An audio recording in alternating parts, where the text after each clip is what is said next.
Kwa majina naitwa Abdalla Nulu, ni mzaliwa wa Tanga, ila nimekuja huku Arusha kwa kutafuta maisha.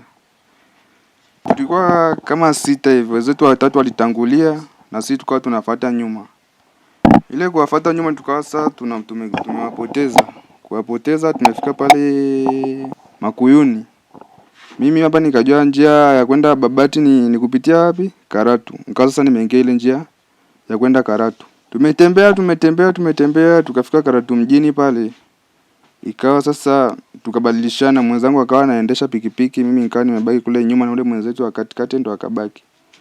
Lakini sasa ikawa sisi tumepotea njia. Kufika hapo mbele tukakutana na kigeti kidogo. Hicho kigeti kidogo tumefika hapo tukapita. Maana wale maaskari walikuwa kwenye kile kibanda wamekaa kule ndani. Ile tunapita tunakutana ile geti kubwa limeandikwa Ngorongoro. Kufika tukutana na hizo cruiser zimepaki, wakasema wazungu tumefanyaje? Tumepotea njia. Kupotea njia pale ndo ule wakati wa kurudi wale maaskari ndo wakawa wametoka kule nje, kule ndani. Wakawa wanatoka kule nje sasa wamefunga geti. Wakatuuliza wazee mnaenda wapi? Tukaambia si tulikuwa tunaenda msibani wapi? Babati. Babati huku vipi? Kaambia tumefanyaje? Tumepotea njia. Mmepotea njia Akasema nyie mnadanganya, nyie ni majangili, sijui mnaenda kuwinda. Nikamwambia hamna brother. Sisi tumefanyaje? Tumekosea njia, tusameheni, tulikuwa tujui njia. Akasema hamna, pakini pikipiki hapo. Tukapaki pikipiki pale. Tulikuwa na begi ilikuwa halina kitu. Wakatuuliza kwenye begi mmebeba nini? Nikamwambia ili begi ndiko kavu tu tumelibeba kwa sababu tukishafika hapa msibani ni tuweke nini? Masweta. Akasema hapana. Wakachukua lile begi wakalikagua hamna kitu. Wakalitupa chini. Akasema sasa nyie njooni huko. Wakatupeleka hapo nyuma kidogo ya huo ukuta wa hicho kibanda cha nani. Wakatuambia tunyanyue miguu juu.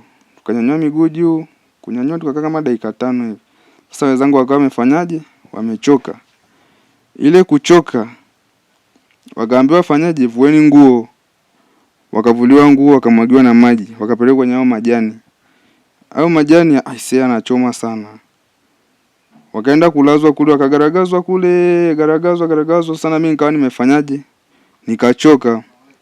Ile kuchoka sasa na mimi wakaniambia nifanyaje? Nivue nguo.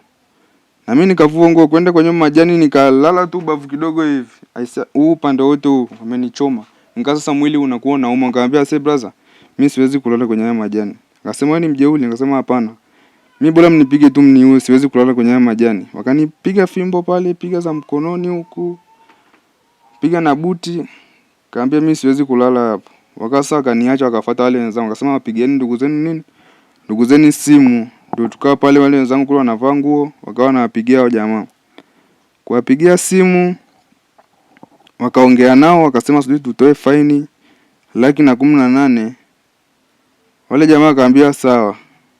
Tumekaa sana, mimi wakaniambia nitoke kule. Kutoka wakaniambia nivae nguo. Kuvaa nguo, huyo mmoja wetu sasa ambaye anaitwa Matejo ndo akawa sasa nguvu imemwishia, akadondoka chini.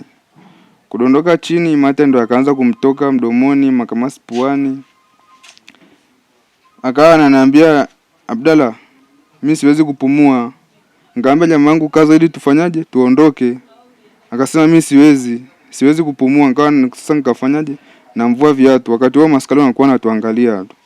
Nikamvua viatu nikaanza kumpepea pale, mpepea. Yule mwingine tena wa pili akadondoka naye chini. Akawa naye anatoka mate mdomoni na makamasi puani.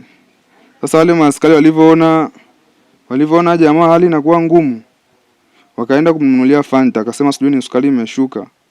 Sasa yule sukari kushuka kunywa hivi ikawa hawezi. Wale maaskari walivyoona sasa hivi wakasema nyie fanyeni, maana mimi ndo nilikuwa tu na nguvu nimebaki kwa sababu ile majani sijalalia sana. Wakaniambia fanyaje? Nyanyuka hapo, wabebe wenzio muondoke, maana tunawatorosha hapa ili hao wakuu wasifanyaje wasijue. Bahati nzuri kulikuwa na jamaa alikuwa anaosha bajaji. Nikawabeba. Kuwabeba nikamwambia jamaa sasa naomba msaidie maana hao jamaa hapa wana hali mbaya sana. Akawa sasa ameondoka na huyo jamaa mwingine na huyo jamaa mwenye bajaji wakatembea. Mimi nikawa naendesha bike. Nimetembea nguvu na mimi ikaanza kuniishia. Akapeleka akarudi akanichukua tukaenda kwenye bajaji. Tukapanda tumefika pale mbele tu kidogo yule mmoja akafia njiani. Yaani ni adhabu tu ambayo nimepewa yale majani, maana yule mmoja ambaye amefariki alikuwa amenyoa tu hizo nywele. Kwa hiyo alivyonyoa zile nywele, ile miba ikimchoma huku kichwani, huo miba kukichoma brother, mimi umenichoma tu mmoja hapa, unaona huku kote kumevimba huku. Upande huu wote huu umeparalyze, yani hata nguvu unakosa. Kwa hiyo wale jamaa walivyokaa tu dakika 2 hivyo wakawa hawajiweza hata kusimama. Ile miba ndio ilikuwa sababu, maana tumefika pale daktari yenyewe anasema hii miba ina sumu kali sana. Yaani ukikuchoma unaweza hata ukaparalyze nani tu ndio ndiko inafanya kazi. Yaani ubongo utakuwa tu ndio unafanya kazi. Yaani huyu kijana ni mtoto wa mdogo wangu. Anatoka Tanga huko. Tangu nimemchukua mwaka juzi, sijapata taarifa ya aina yoyote. Yaani hata kugombana na wenzake mtaani.